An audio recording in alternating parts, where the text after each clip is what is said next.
New fast flat for you. All right, let's take a look at that. So I did this on first lap. I think you can make it work on second lap too. I don't think it matters too much.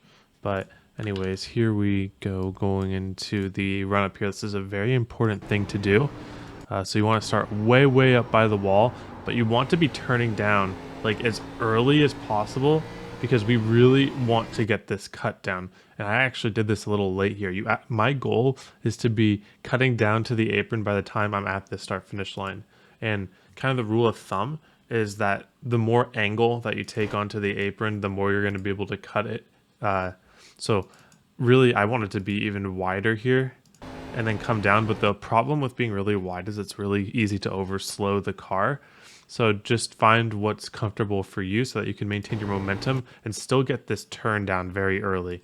Like in a perfect world, I want to be right by this inside wall. And even then, I want to be coming up by the blue line and then being by the wall by the time this black logo there happens. And so once I'm there, I get onto my trail brake. Well, it's not quite trail brake, maybe 30% brake. And I just hold that and try to aim in a straight line towards the yellow line here. And you can run a little bit higher than this if you want to, but I like to do a little mini diamond. So I let the car slide up a little bit off the yellow line. And right as I get to that yellow line is when I transfer my brake. So as I enter the corner, I'm lowering my brake into a trail. It's going to get really loose. At this point in the corner, you'll see where it's like, I'm going to have to turn a lot at this point in the corner. That's just how the angle of the corner works. So you'll see that my car kicks out right there when I try to add a little wheel to keep it on the yellow line. And that kick out point is where I want to add my throttle back and kind of maintain the car's pitch with about a 60-70% throttle. And then I just hold that until I'm able to unload the wheel.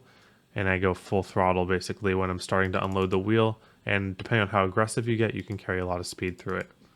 So it would go full one-time slow motion. So 40% brake, bring it down to a trail as I turn my steering wheel. Once I get to the yellow line, I need to turn the steering wheel a little bit more. That's going to kick out the rear, so I add a little bit of throttle and maintain that rotation. Don't want it to get too loose. You just want the bit of rotation that comes from being loose. And then get back on the throttle as I'm unloading the wheel and use the car's rotation to finish the corner. All right, turn 3. So turn 3 completely different than turn 1.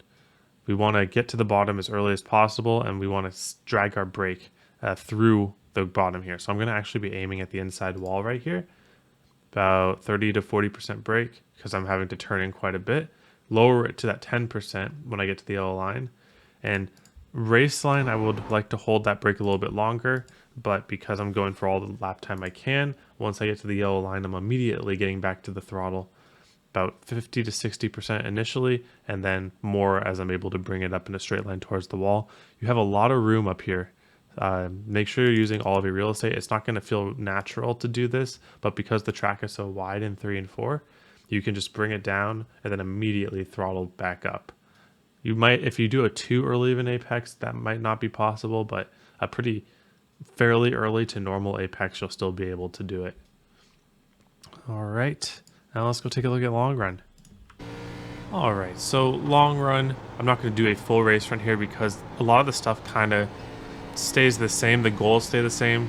Lines don't change very much. There might be some weird oval refresh shenanigans, but I don't really think so. I think that you just want to get to the bottom and use that brake to drag it through the yellow.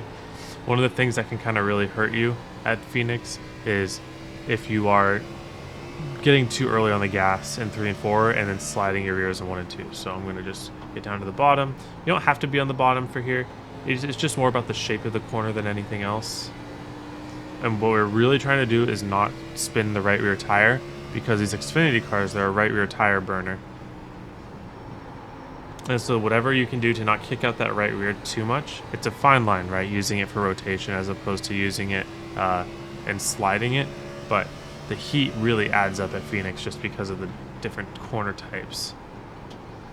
So as I'm getting through the corner, I'm a little bit conservative on my throttle up just because I want to be really sure that I'm not going to spin the right rear tire at any point.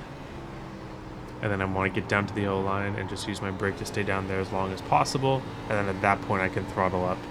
You can see that it's a little, you can get a little bit tight if you don't brake for long enough in 3 and 4, so you don't want to force it because it's either going to give you a lot of tire wear for forcing the wheel, or you're just going to hit the wall if you keep it down there for not long enough. So there I actually slid the right rear a little tiny bit. I want to avoid that. But yeah, we stay all the way down there and then back up the track.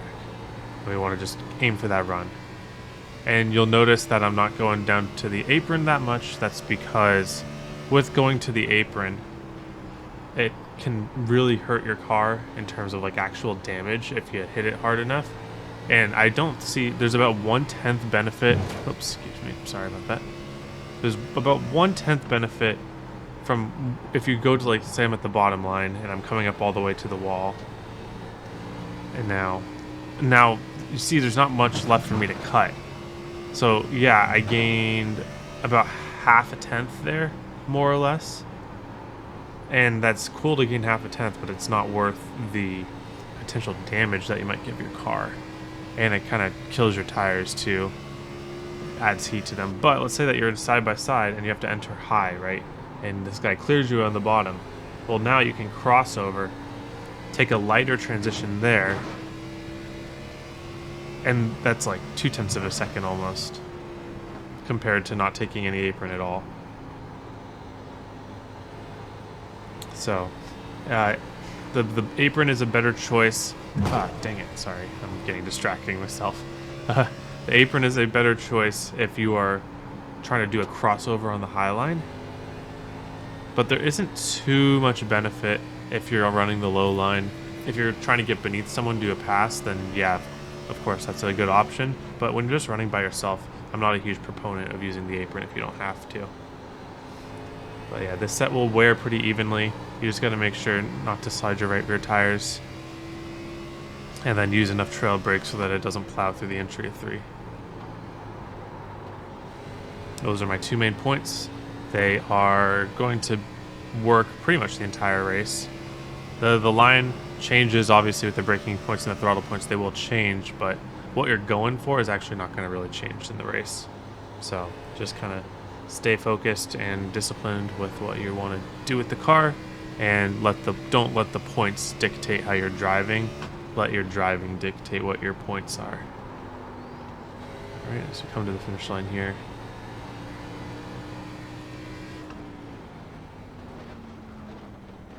So let's see what the tire wear on that is. Should be pretty even. Yeah, 96, 96. So that's kind of what I'm talking about. You can keep it really even on the tires and not use up too much, and it's just about not getting undisciplined later in the run. All right, thank you all for watching. Hope you have a wonderful day, and I hope to see you all on the track.